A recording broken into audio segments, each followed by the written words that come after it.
आज की कहानी है बेईमान मित्र। दो मित्र थे, रामलाल और श्यामलाल। रामलाल गरीब और सीधा था, श्यामलाल लालची और बेईमान था। एक बार रामलाल को परदेश जाना पड़ा। वह अपना सारा कीमती सामान श्यामलाल के पास रखवा गया ताकि सुरक्षित रहे। वर्ष भर बाद वह वापस आया और श्यामलाल से अपना सामान मांगा, मगर बेईमान श्यामलाल ने सामान देने से साफ इनकार कर दिया। रामलाल ने उसकी बड़ी मिन्नत की, मगर वह नहीं पसीजा। अंत में दुखी होकर रामलाल बीरबल के पास पहुंचा और सारी बात बताई। बीरबल ने पूरी बात सुनकर कहा, तुम 2 दिन बाद आकर अपना सामान मांगना और न देने पर उसे धमकाना। एक से एक दीवान जी के पास जा रहा हूँ। रामलाल बेचारा अपने घर चला गया। इधर बीरबल ने दूसरे दिन श्यामलाल को बुलाया, उसकी अच्छी आवभगत की। फिर कहा, श्यामलाल जी जहाँपना एक नई अदालत खुलवाना चाहते हैं जहाँ हिंदुओं के मुकदमे सुने जाएंगे। बादशाह सलामत ने मुझे उस अदालत के लिए न्यायाधीश चुनने की जिम्मेदारी सौंपी है। काफ़ी सोचने समझने के बाद मैंने सोचा है कि क्यों ना तुम्हारा नाम बादशाह को सुनाऊं। आपने बिल्कुल ठीक सोचा है दीवान जी। श्यामलाल खुश होकर बोला, मैं तो आपको ही आदर्श मानता हूँ, इसलिए पूरी ईमानदारी से अपना कर्तव्य निभाऊंगा। ठीक है, तुम्हारी इच्छा जान ली। अब मैं जहाँपनाह से बात करूंगा, अब तुम जाओ। श्यामलाल खुशी खुशी वापस चला गया और सोचने लगा कि अगर मैं शहर का काजी बन गया तो मज़ा आ जाएगा। अभी घर पहुंचा ही था कि रामलाल आ धमका। उसने फिर उसे सामान का तकादा किया। इस बार श्यामलाल ने उसे धमका दिया, ठीक है, अभी अगर तुम मेरा सामान वापस नहीं करते तो मैं दीवान जी के पास जाता हूँ। रामलाल ने कहा, अब वही इंसाफ करेंगे। कहकर रामलाल जाने लगा तो श्यामलाल ने घबराकर उसके पांव पकड़ लिए। अरे यार, क्यों नाराज होकर जाता है? मैं तो तुमसे मजाक कर रहा था। ले अपना सारा सामान ले जा।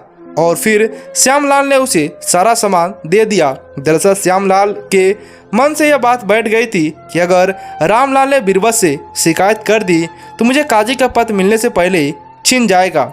कुछ दिनों तक बीरबल के बुलावे का इंतजार करता रहा, मगर जब बुलावा नहीं आया तो उसने खुद ही जाकर पूछा, क्या मैं न्यायाधीश बनूंगा? बीरबल बोले, किसी बेईमान को न्यायाधीश बनाने से अच्छा है कि न्यायालय खोला ही ना जाए। दोस्त के साथ बेईमानी करने वाला बेईमान कतई काजी नहीं बन सकता। श्यामलाल का सिर झुक गया। एक बार अकबर दरबार में आए तो वो बहुत ही गुस्से में थे। कोई भी पूछता तो वह उसे गुस्से में उत्तर देते थे। दरबारी समझ गए कि आज बादशाह का मिजाज ठीक नहीं है। दरबार समाप्त होने पर बीरबल ने अकबर से उनके गुस्से का कारण पूछा। अकबर ने कहा, अरे छोड़ो इस बात को, मेरा दामाद बड़ा पाजी है, गुस्सा ना करो।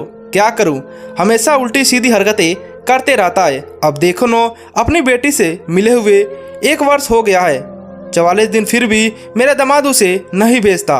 अगर अकबर ने गुस्से से कहा, जहाँपना इसमें इतना नाराज होने की क्या बात है? मैं आज ही बेटी को लाने के आदमी भेजता हूँ। आदमी तो मैंने भेजा ही था, पर दामाद मानता नहीं। वास्तव में ये दामाद जाति होती ही खूब खराब है।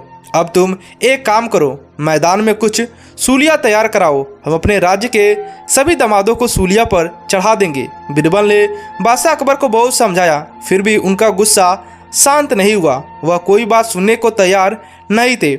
आखिरकार बीरबल ने एक मैदान में कुछ सूलियाँ तैयार करा दी। जब बीरबल अकबर को मैदान में सूलियाँ दिखाने ले गए तो सूलियाँ देखकर बादशाह को तसल्ली हो गई। वह बोले, ठीक है, अब मैं राज्य के दामादों को नामो निशान मिटा दूंगा। इतने में एक सोने और चांदी की सूली पर अकबर की नज़र पड़ी। वे चौंके। उन्होंने बीरबल से पूछा, अरे बीरबल, तुमने ये कीमती सूलियाँ किसके लिए बनवाई है? बीरबल ने सिर झुकाकर कहा, हुजूर, सोने की सूली आपके लिए और चांदी की मेरे लिए। बादशाह अकबर सोच में पड़ गए। उन्होंने बीरबल से कहा, मैंने तुम्हें ऐसा करने के लिए कब कहा था? हम दोनों को सूलिया पर थोड़ी चढ़ना है। जहाँपना आपने राज्य के सभी दामादों को सूली पर चढ़ाने के लिए कहा है। आप और मैं भी किसी के दामाद हैं। यदि सभी दामाद सूलिया पर चढ़ जाएंगे तो हम कहाँ बच पाएंगे? आप बादशाह हैं, इसलिए आपके लिए सोने की सूलियाँ बनवाई गई है और आपका खास दिमागदार हूँ मैं, इसलिए मेरे लिए चांदी की सूलियाँ बनाई गई है। देखिए दोनों सूलियाँ कितनी अच्छी है। बीरबल की बात सुनकर बादशाह अकबर सन्न रह गए। उन्होंने अपनी भूल समझ गई और उन्होंने फौरन राज्य के दामादों को सूलिया पर चढ़ाने का आदेश रद्द कर दिया। दोस्तों, आपको ये दोनों कहानी कैसी लगी हमें नीचे कमेंट कर बताइएगा।